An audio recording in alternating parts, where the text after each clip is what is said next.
¿Cuál considera usted que ha sido la peor decisión financiera de su vida? En 2013 me faltaban $500 para pagar el alquiler, así que vendí 16 bitcoins para cubrir la diferencia. Esas monedas valen hoy más de $1 millón. Ah. Tantos contendientes. Durante la pandemia, 2 de nuestros 4 hijos decidieron volver a vivir con mi esposa y conmigo. Yo tenía algunos bienes y estábamos recibiendo los subsidios por la pandemia en ese momento, por lo que habíamos eliminado nuestra deuda y habíamos acumulado un fondo decente. En lugar de mudarnos a una casa más grande, decidimos convertir el garaje en un apartamento tipo estudio que los chicos pudieran compartir. Eso devaluó gravemente la casa, más aún porque el trabajo realizado fue, en el mejor de los casos, deficiente. B, me volvió a endeudar y C, me obligó a vender mis activos, que habrían valido mucho más si no los hubiera vendido en el apogeo de la pandemia. Compré un auto nuevo. No podía permitírmelo. La mayoría de las personas no pueden y yo era una de ellas. Me dejó en una situación económica difícil. No puedes tener éxito cuando el 25% de tu dinero se destina al alquiler y el otro 20 a 25% se destina al pago del auto. ¡Qué asco! En 1991, mi entonces esposa y yo estábamos buscando casas. Encontramos una de 2.000 pies cuadrados, frente a un lago pequeño. La casa necesitaba reparaciones y había sido embargada, tenía muchos problemas con el agua. Soy carpintero, en 1991 todavía era aprendiz. Ofrecimos 65.000 y creo que fuimos la única oferta que recibieron y aceptaron.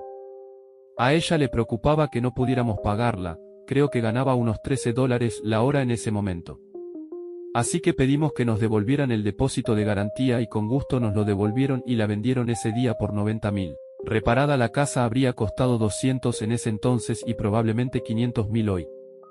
Y no estaba tan mal, estructuralmente estaba en buenas condiciones. Y a los dos nos encantaba pescar. Fácilmente la que se me escapó. Ser demasiado conservador y no comprar una casa, para siempre, en 2019. Ahora mi presupuesto es mucho más alto que cuando estábamos de compras en 2019 y todavía no puedo permitirme mudarme más.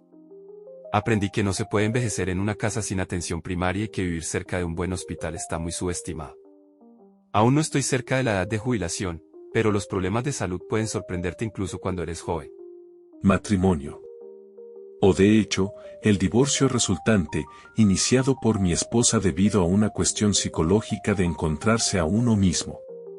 Ingenuamente y cegado por el delirio romántico y emocional, no presioné para que firmara un contrato matrimonial. Ahora tengo mis ahorros, planes de inversión, propiedades inmobiliarias y salarios reducidos a la mitad.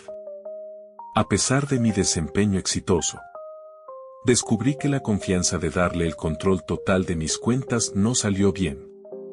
De hecho, ella silenciosamente transfirió sumas durante cierto tiempo antes de decirme que se había terminado. En mi país natal, incluso la pensión correspondiente a los últimos 10 años de matrimonio está igualada, por lo que tengo que pagar durante toda mi vida la mitad de mi pensión estatal y privada ganada. Además tengo que pagar por mis hijos, hasta que un juez decida que el modelo de cuidado infantil es 50/50. Bueno, al menos el dinero para mis hijos parece bien gastado. Además de las pérdidas netas, también se pierden los privilegios fiscales y los efectos sinérgicos de un hogar combinado. Entonces, para resumir, elige bien con quién te vinculas, con el dinero no confíes a ciegas a ninguna persona. Al menos espero que otros aprendan de mi ingenuo error. Compré un auto a los 20 años con un préstamo. Fui muy ingenuo y no tenía dinero para pagar la entrada de un auto, pero lo quería muchísimo. Compré un Civic 2010 con un préstamo a 5 años. Todavía me quedan 2 años y medio y no tengo idea de qué voy a hacer. He estado pagando $170 al mes por él. Podría haber pagado en efectivo por un Civic 1995. Algunos, hice un posgrado y pagué una fortuna pensando que me daría mejores perspectivas laborales y un mejor salario. Si bien eso me llevó a dedicarme a la consultoría, el dinero no era tan bueno, y de todos modos, terminé abandonando esa carrera después de 4 años. En cambio, me convertí en desarrollador de software. A los 25 años ganaba $75.000. No era mucho, pero en 2013 era un dinero aceptable en mi zona. Podría haber usado mis ahorros para hacer un pago inicial para una propiedad o decidir ir a la escuela de posgrado para seguir una carrera diferente. Sin duda, fue una mala decisión hacer esto último, ya que los valores de las propiedades han aumentado en múltiplos desde que comenzó el entorno de tasas de interés bajas. Francamente, a los 25 años no estaba listo para tener una hipoteca y potencialmente quedarme sin casa por dedicarme a otras cosas. No fui lo suficientemente agresivo en las inversiones después de conseguir mi primer trabajo a los 21 años. Creo que recién comencé a aprender sobre los fondos indexados y probablemente había una división 50/50 entre el mercado monetario y las acciones. Esto se sumó a una cuenta de efectivo en la que puse dinero. Estaba nervioso por invertir en ese momento porque era 2010 y 2 años después del colapso financiero a la edad de 21 años. 1. Casarme y luego divorciarme. 2. Casarme y divorciarme de nuevo. 3. Tener hijos. Amo a mis hijos, pero económicamente es un horror. Casada, soltera o divorciada. Lo resolveré, pero estaré luchando económicamente y con mucho estrés toda mi vida.